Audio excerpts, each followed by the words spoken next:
Oh, hey. Hey there. I'm gonna do this for both TikTok and YouTube, really.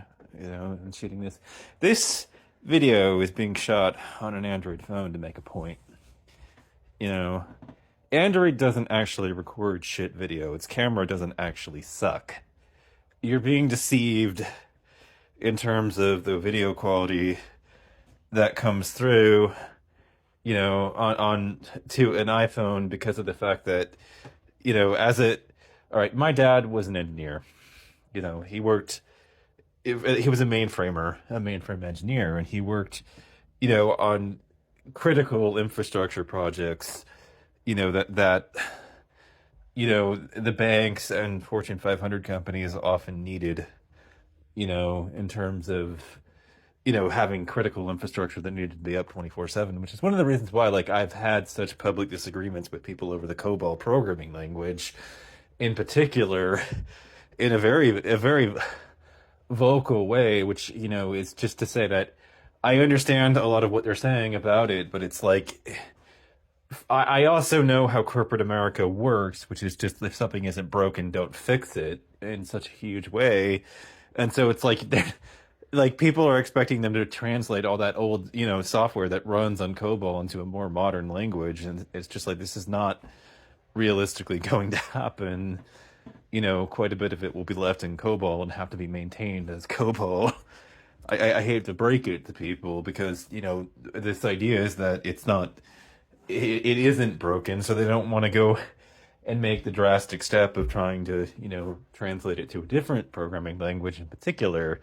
You know, we, the two of us had a lot of back and forth about that, but that would place me in a position of knowing, pretty much exactly why Apple, you know, and when an Android user sends like a video over, the default protocols to Apple and, in the group chats and also just directly to them, that it comes through so shitty. And, what shows up is a pixelated mess. And it's because of the fact that it goes over the MMS gateway, and maybe that terminology isn't exactly accurate, gateway, but it goes over, this protocol that's underneath all of it. And, the protocols are like the languages that computers use to talk to each other and everything, and how, devices, communicate with each other. But, MMS is what it's called, and it allows you to send videos and photos over, the MMS, the same gateway that is behind the short messaging service, which is the SMS service, right? But the upper limit of a file size that you can send through MMS is 2 MB, right? Do you know how big like 30 minutes of video in 1080p is, and how big those are? Those are usually between 1 gig and 2 gigabytes in size. And so it's like, and that's just 30 minutes of content.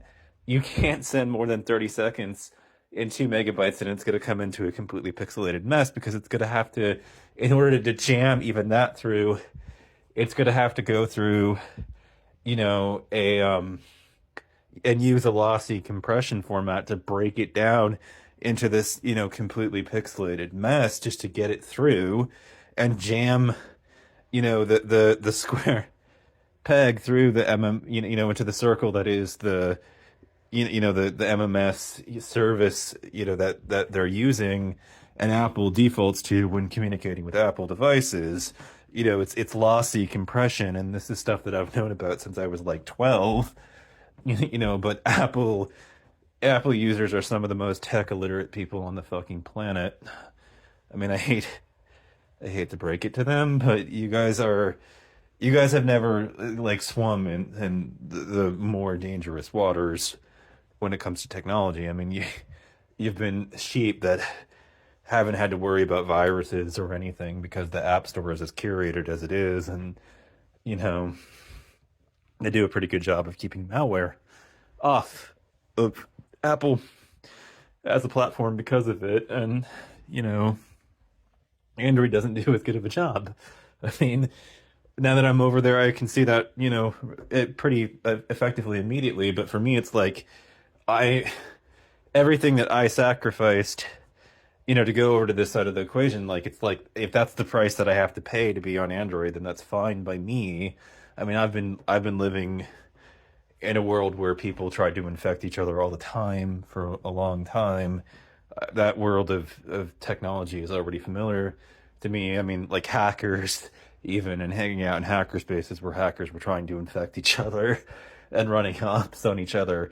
I mean, I've lived in that world for a long time, and trying to socially engineer each other into installing their viruses on each other's machines like that.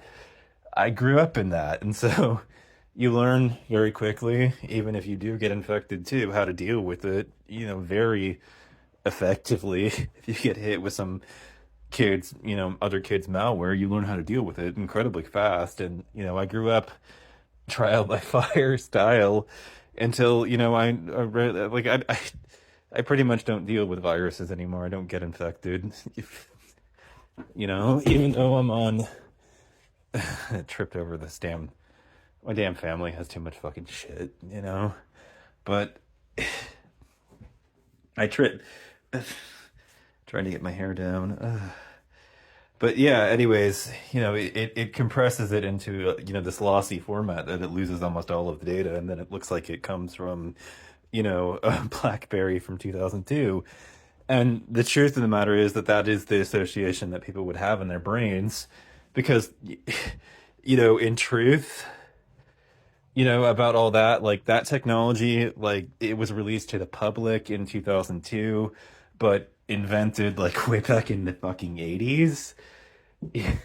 you know, like we're still using this, and this is what Apple is defaulting to when you communicate with, an Android phone over the text messaging service. It defaults back to SMS and MMS, and that shit is ancient at this point. It's a fucking dinosaur.